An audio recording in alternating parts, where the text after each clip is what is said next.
Hi everyone, welcome to my channel.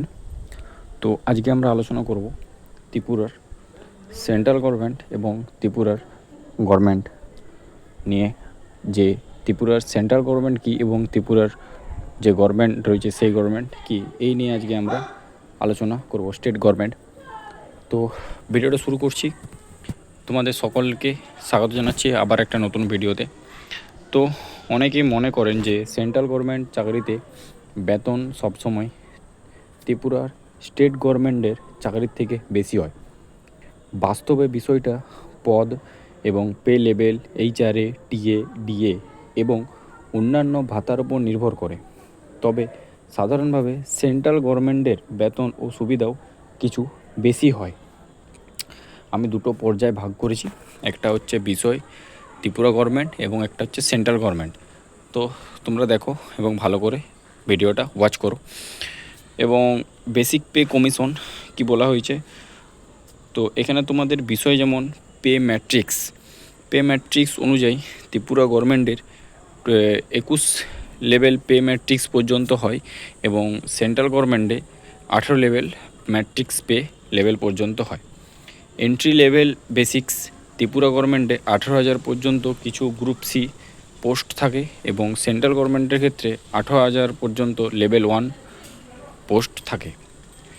এবার হচ্ছে fitment factor, সেটা হচ্ছে ত্রিপুরা গভর্নমেন্টের ত্রিপুরা স্টেট ম্যাট্রিক্স অনুযায়ী হয় এবং সেন্ট্রাল গভর্নমেন্টে 2.57 ফিটমেন্ট ফ্যাক্টর হয়।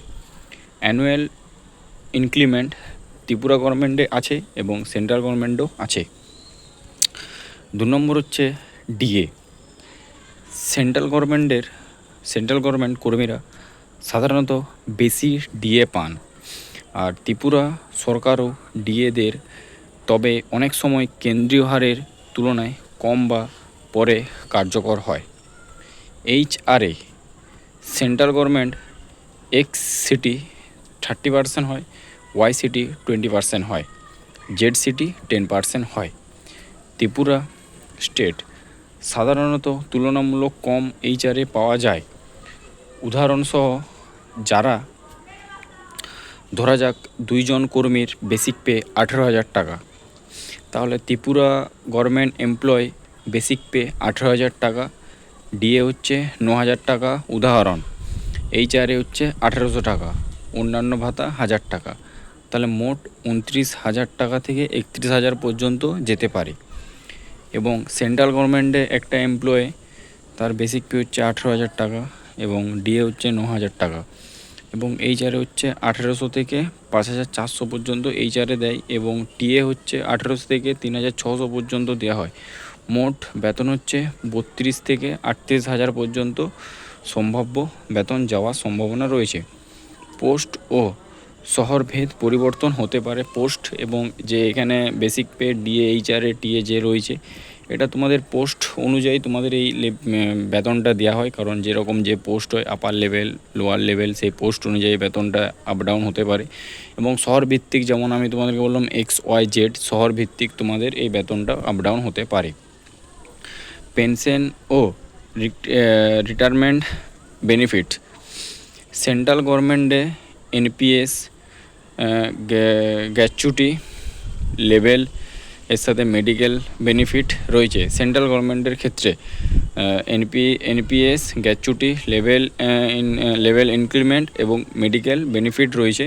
এবং ত্রিপুরা গভর্নমেন্টের ক্ষেত্রে এনপিএস রয়েছে, গ্র্যাচুইটিও রয়েছে, লেভেল ইনক্রিমেন্ট রয়েছে, শুধু মেডিকেল বেনিফিটটা পাচ্ছ না ত্রিপুরা গভর্নমেন্টের ক্ষেত্রে, এবং সেন্ট্রাল গভর্নমেন্টের ক্ষেত্রে মেডিকেল বেনিফিটটা পাচ্ছ।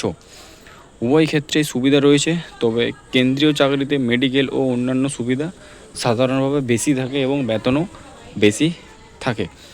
6 নম্বর আমরা আলোচনা করব প্রমোশন। সেন্ট্রাল গভর্নমেন্টের ক্ষেত্রে এমএসিপি সুবিধা রয়েছে। ত্রিপুরা গভর্নমেন্টে প্রমোশন ডিপার্টমেন্ট অনুযায়ী নির্ভর করে। ঠিক আছে, এরপর হচ্ছে